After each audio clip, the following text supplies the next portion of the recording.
Hey everybody, and welcome to the Sim channel with another sim racing gear video for you. Today I'm showing you the newest addition to my sim rig, a genuine Porsche 991.2 Cup steering wheel. This wheel is made by Sabled in Italy and can be purchased directly through Porsche.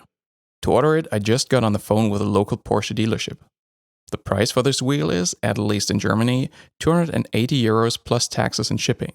In total, it set me back €344, which is a pretty hefty price for just a wheel rim. On the other hand, it's an original part from a brand where for that kind of money, you're otherwise eligible for literally a set of door openers. However, before you pull the trigger, there's a Fanatic version of this wheel on the way, which I expect to undercut the Porsche pricing by some margin. It should be part of Fanatic's podium lineup, which is supposed to be announced in just a few days on the 28th of May. From what we can see in the pictures on Fanatic's Facebook page, we should be getting the Alcantara version with a yellow center strip, as well as a leather version with a red center strip. Based on these pictures, the only difference I can tell between the original and Fanatic's supposed replica is that the Porsche logo on the Fanatic actually looks better than that on the Sabled. While the latter just comes with a domed 3D sticker, Fanatic's wheel seems to have a molded piece of plastic or metal with a shinier finish. On top of that, there will be a replica of the button box alongside a set of shifters that fit this wheel. While I suppose you could see this video as sort of a preview on the new Fanatic rim, all of that is future stuff. For now, let's get back to the Sabled wheel.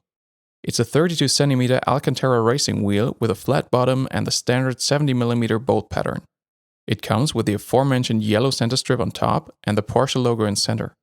The central piece is made of brushed and anodized aluminum, and the rim is oval-shaped with a width of 25 and a depth of 35mm. I put the wheel on my Fanatic Universal Hub to give it some buttons and shifters and attach it to the DD1. The weight of the finished assembly as I have it here, without the funky switch, is 1930 grams, which puts it near the heavier end of the spectrum, just about 200 grams below Fanatic's BMW GT2 rim. So what do I like about it, and which aspects of the wheel could be improved? At this price, and with a wheel being used in race cars around the world, it should come as no surprise that it feels rock solid. Outside of the Porsche logo, I don't think there's any plastic to be found on or in this wheel, there is no flex, and the Alcantara doesn't slip on the rim.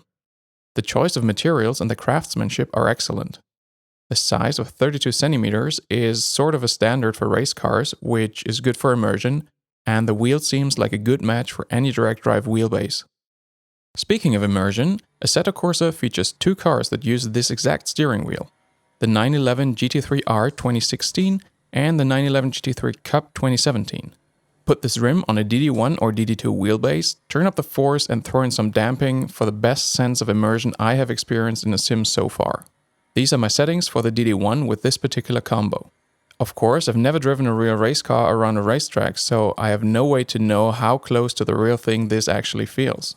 My suspicion is that the forces I set up may be a bit on the high side, but I just like it like this. Back to the wheel. With GT cars moving away from round and towards box-shaped wheels, it's nice to have an option that is still mostly round. The flat bottom, however, disqualifies it as a drift wheel, and catching the more severe slides with this rim does take some getting used to.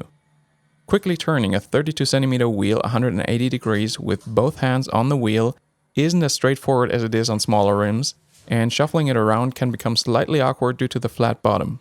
While the flat bottom in my opinion looks really cool, I think I would actually prefer a completely round wheel. The oval shape of the rim helps to find a good grip, yet I wish the rim was just slightly thicker. This is a matter of taste and hand size though. With the high forces on a direct drive wheel, I tend to cramp up my hands a little while driving, and I think a thicker rim would help to mitigate this to some extent. That being said, the rim is still thicker than, for example, the very popular Fanatic Formula rims.